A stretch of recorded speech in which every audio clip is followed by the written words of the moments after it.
This final drawing is a recap of a lot of the concepts that we've been working with the last 5 weeks. So for your 10 and 11-year-olds, an easy way to do this is to simply write the general directions up on the board and have them go through at their own pace individually. If your students work really fast and they kind of don't really pay attention or they're not really caring about the drawing, then you can work with them and have them slow down. But in general, if your class is able to follow directions and actually try, then you can let them go at their own pace and work on this step by step. I'll go through the steps right now so you can see what it looks like, but really each student will have a very different looking drawing because they're able to make a lot of their own decisions in this project. Step 1 would be to complete the mirror image. So we know that we always want to study what's on one side and recreate it on the other side.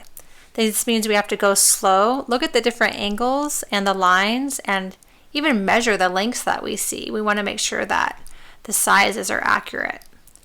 So we learned some measuring techniques during the Liberty Bell drawing where we can use our fingers to see how long things are. And you can remind your students of that if they're struggling with what size and length to do things here. But overall, you're going to see that they can probably go through, study the left-hand side, and then redraw that on the right. Now this drawing has some details, but you're going to notice there's also a lot of blank areas. So later on in this project, your students can go in and fill in more windows and details and things like that in the White House. There you go. So I have the basic structure, and we can also see some details here with the windows. I didn't leave much space in here, but the idea is that you would also capture these windows on each side of the mirror image drawing just like that.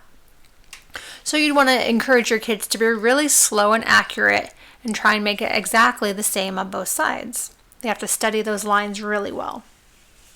Step 2 would be to add an element of their choosing using 1-point perspective. So we did this a few weeks ago where we have a horizon line and a vanishing point.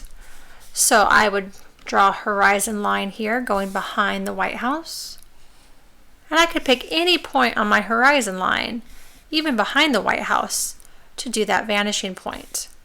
So I think I'll do mine right here. And then your students have to decide what they're going to add to their image as far as perspective. Some ideas would be to do a row of trees or bushes in perspective. They could do clouds in the sky in perspective. I'm going to do a path on mine, even though there's not really a path here near the White House. I've just decided that that's how I'm going to use my perspective element in mine. And my path is actually going to kind of wind around, so I'm going to make it wind within my perspective lines here and have that path come towards me. So your kids get to be creative. They can add perspective in any way that they choose as long as it's accurately done. Step 3 would be to add the American flag on top of the pole above the White House. So this is the pole we're talking about. And just like we looked at the American flag in our abstract artwork, we're going to think about the lines and the shapes and the colors that we see and recreate some sort of American flag here. Does it have 13 stars? I don't know. Does it have all 50 stars? Maybe. And we can go through and kind of draw an American flag of our choosing, whether it's waving or straight or whatever it's doing there.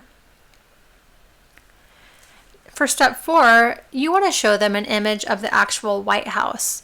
In this way, they can look at it, study some of those architectural details, or study the fountain in front and the trees and the flowers, and start adding some of those details that they choose to add in their drawing. So whether they want to add the remaining windows, especially with some of those interesting shapes above them on the sides here, and make sure it's a mirror image, or whether they want to add some more things out in the landscape, like the fountain and things like that.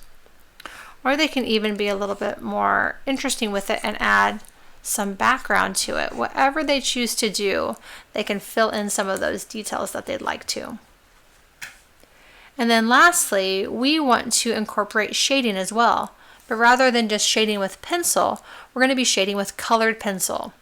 It's of course the same idea, but we're just using a darker color on one side and the same lighter color on the other. So I could shade in the side of these columns with some gray, but leave the other side white, and that creates a sense of a three-dimensional cylinder, kind of like we created three-dimensional shapes in our Washington Monument. And you want to encourage your older kids to go in and find lots of different things to shade with their colored pencils. Whether one side of the mountain is darker and the other side is light, or maybe on the fountain, or if they add trees, they can always shade lots of things and make it look as realistic and three-dimensional as possible. And they can use the rest of that half an hour to color in their final drawing.